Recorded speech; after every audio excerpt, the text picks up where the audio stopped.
The desert wind howls across the ruins of Kalu, once a jewel of the Assyrian Empire. Stones scorched by time, walls etched with forgotten gods, and near one broken gate, a blackened patch of earth.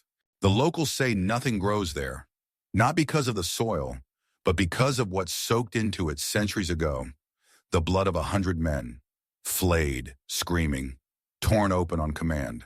The command of a woman, not a queen, not a goddess, but something in between. Her name was Shamuramat.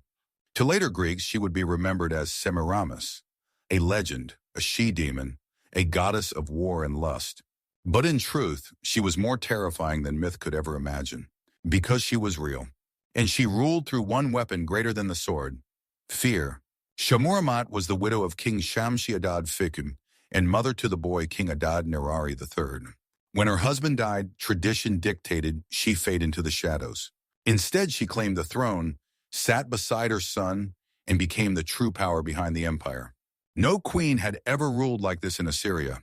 Men whispered, priests raged, generals protested. She answered by having 100 tribal leaders skinned alive. Their crimes. They resisted her rule. Their skins were nailed to wooden poles and planted outside the city. When the wind blew, they fluttered like torn silk. A macabre warning. This is what happens when you doubt a woman who rules like a god. The priest wrote, let their skin be her tapestry. It worked. The rebellion collapsed, and the woman they mocked as a weak widow now reigned like a war deity. But she wasn't done. According to Babylonian legend, deep inside her temple, she created something worse than death. The choir of the castrated.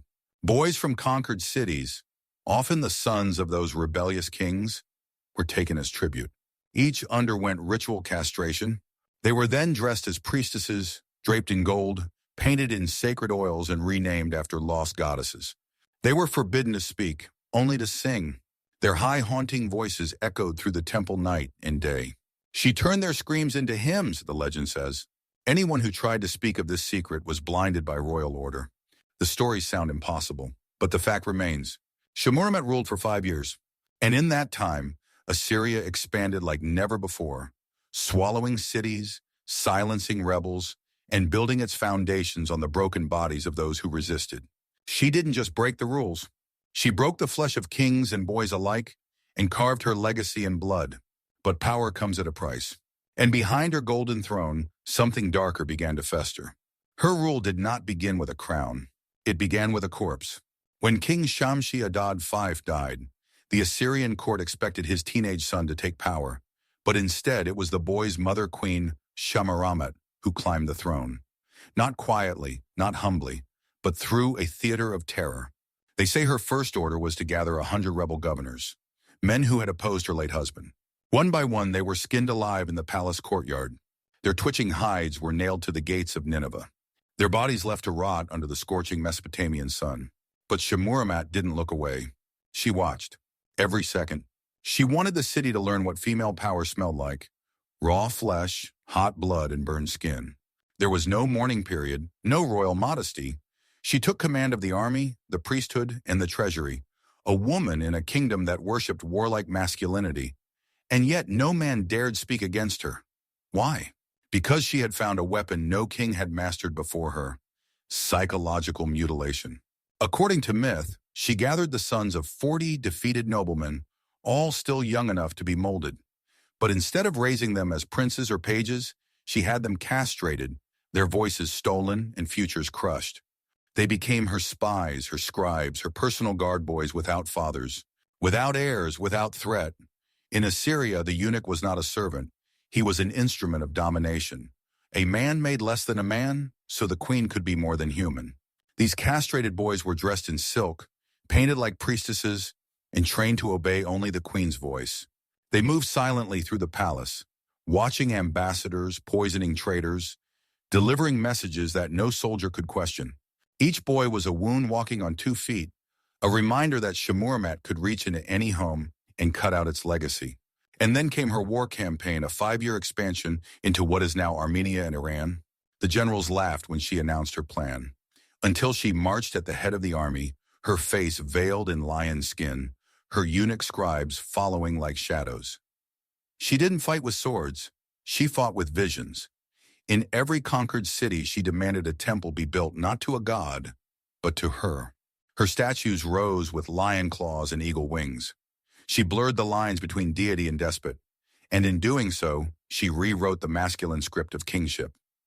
She was not a queen standing in for a man. She was a new breed of ruler, one who ruled as woman, mother, warlord, and god empress all at once. But what terrified the court most wasn't her armies. It was her rituals. Before every battle, she held a private ceremony in the queen's bathhouse. A silver basin was filled with wine and blood. She would dip her hands in, smear it on the eunuchs' faces, and speak prophecies in a tongue no priest recognized. Some said it was an ancient Babylonian dialect. Others whispered it was the voice of Ishtar herself, the goddess of sex and slaughter. Either way, no man dared interrupt. And after each victory, she ordered a prisoner to be flayed, not for punishment, but for insight. She believed that a man's soul could be read in his dying skin, like a scroll unrolling in agony. The queen was not mad. She was methodical. Each ritual had a purpose: to replace memory with myth, to make sure her people feared her more than they ever loved her son, Adad Nirari III. Even the boy knew it. He called her Mother of War in official inscriptions, but never called himself king. In her palace, the walls were painted not with flowers or birds, but with scenes of her dominance: rebels flayed, kings kneeling, boys bound in gold chains. The very architecture became her scripture. But every spell leaves a scar. As her rule stretched past its 5th year, the Assyrian elite began to fracture. The priest whispered that she had gone too far, that Ishtar had possessed her flesh, and now demanded more than just enemies. Some even claimed that her own eunuchs began having visions, seeing ghosts of the castrated boys in their sleep, begging for their names back. Shamuramat ignored it all. She had built her empire on silence, on severed tongues and skinned faces. But under the marble tiles of her temple, the blood never fully dried. The banners still waved, the tribute still poured in, but something inside the empire had rotted. The terror that had once solidified Shamuramat's control now began to unravel it. It started in the northern provinces regions where her flayed warnings had long since turned to dust. Governors no longer feared skinning. They feared starvation, exhaustion, the impossible quotas. Rebellion didn't roar. It whispered. Cities stopped sending their boys. Eunuch barracks emptied. Temples once covered in offerings now echoed with silence. At court, her once loyal commanders no longer knelt with conviction. They watched her with quiet calculation, wondering when she would demand another son, another city, another layer of flesh from their lineage. The castration chambers, once a place of terrible loyalty, became halls of ghost-eyed boys who no longer spoke. The price of power had become unbearable, and the mask of Divine. Authority began to crack. They say Shamuramat began to see ghosts. Every night she passed the same corridors of the palace, lined with stone carvings of her victory-skinned men groveling beneath her sandal, enemies beheaded in stylized rows. But her footsteps grew slower. She began to pause before one particular relief: a boy, arms raised in surrender, being led to the knife. It was just stone, but she ordered it removed. When her priests hesitated, she had them flayed. Then she burned the temple. She surrounded herself with eunuchs, only eunuchs, because their silence was guaranteed. They brushed her hair, fed her with trembling hands, slept outside her doors like living shields. But it wasn't fear she saw in their eyes anymore. It was something worse, something hollow. One of them, the youngest, slit his own throat with a sacrificial knife while preparing her bath. Another walked into the Nile and vanished. She ordered new ones, dozens more. When her officials protested that the supply of boys was dwindling, she screamed that sons were replaceable. Power was not. The people began to murmur that the queen had made herself into something beyond human, and that was the problem. The sun set on a city of mothers with empty arms, of men without lineage, of temples silenced, of boys who bled out before their voices changed. The land had turned sterile, not just in the womb, but in the spirit, and her enemies saw the cracks. The Medes rose first, a minor satrapy in the Zagros Hills, once easy to burn, now organized. They refused tribute, refused surrender. When she marched her army there, they did not run. They bled her generals dry and nailed her banners upside down to the cliffs. Then came the Elamites. They'd once bowed and offered sons to her eunuch ranks. Now they sent her severed heads. But worse than the rebellion was what happened within. Her own palace guard revolted. Not all at once, quietly. One by one, soldiers disappeared. Not to desertion, but to silence. Some were found with their skin peeled and nailed to the walls flayed, not by enemies, but by someone inside the court. It wasn't obedience anymore. It was imitation. Her rituals had become infection. One day she found her chief eunuch hanging from the palace gates with a note carved into his chest. "You made us gods, but gods do not bleed." The queen did not cry.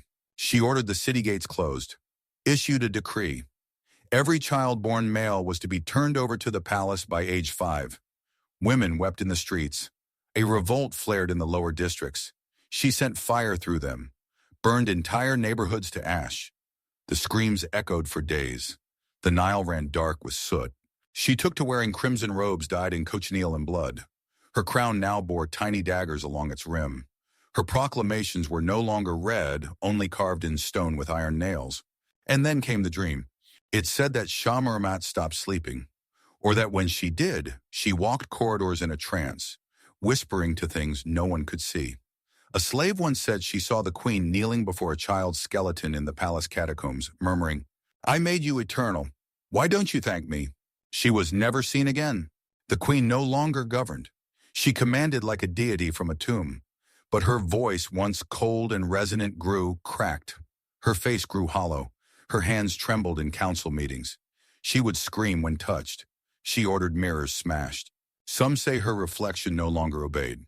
And still she would not surrender. Even when half her empire was in revolt. Even when temples turned against her. Even when mothers offered poisoned food rather than lose more sons. Even when the banners no longer waved. She sat on her blackened throne, robes crusted with blood, eyes dry as desert stone.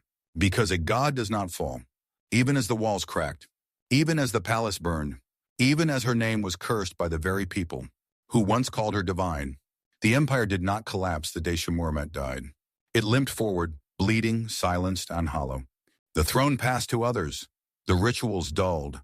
The eunuchs disappeared into whispers. But what she built had seeped into the clay of every palace wall, into the bronze of every sword, into the dreams of those who followed. Power was now irrevocably tied to spectacle, to fear, to sacrifice. And even centuries later, when priests tried to wash her name from the stone tablets and kings erected monuments to denounce her, they could not erase what she had made sacred, control through suffering.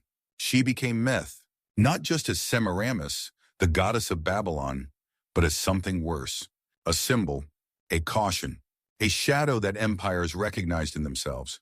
Greek historians said she ruled the world. Arab chroniclers blamed her for fallen towers. Her story shifted with every century, but the core remained unchanged. A woman who ruled like a god, punished like a demon, and loved like a curse. Some claimed she died peacefully. Others whispered she was torn apart by the same eunuchs she had once raised from mutilated children into generals. There is no proof, but perhaps the truest ending is that she never really died. Not in the way tyrants do. Not in the way women were supposed to. Because long after her body was gone, her rituals remained. In Persia, the court eunuch system she helped inspire would go on for centuries. Boys would be castrated in underground chambers to serve kings. In Byzantium, empresses like Theodora would use dancers, spies, and sexual punishment as weapons of state. Even in Mughal India and Ottoman harems, echoes of Shamuramat's brutal vision persisted. Palaces with locked chambers, women with armies, pain as the currency of control. The image of her, standing above 100 flayed men, watching their skins dry in the sun, remained burned into historical imagination. Maybe it didn't matter if it was true. Maybe the world needed to believe such a woman had once existed. As a warning, as a fantasy, as an explanation. And what of the 40 castrated boys? Their names were never recorded. They became weapons, not children. Their pain became policy, and their silence became tradition. This is not just a story about a queen. It is about how power reshapes humanity, how pain can be institutionalized, how myth and truth merge into something more dangerous, something permanent. And so, when you next walk through the ruins of ancient palaces and see carvings of winged gods and lion-hearted queens, ask yourself, what did it take to build this? What screams are buried beneath the stone? Because some empires are not remembered for their glory. They are remembered for the silence that followed them.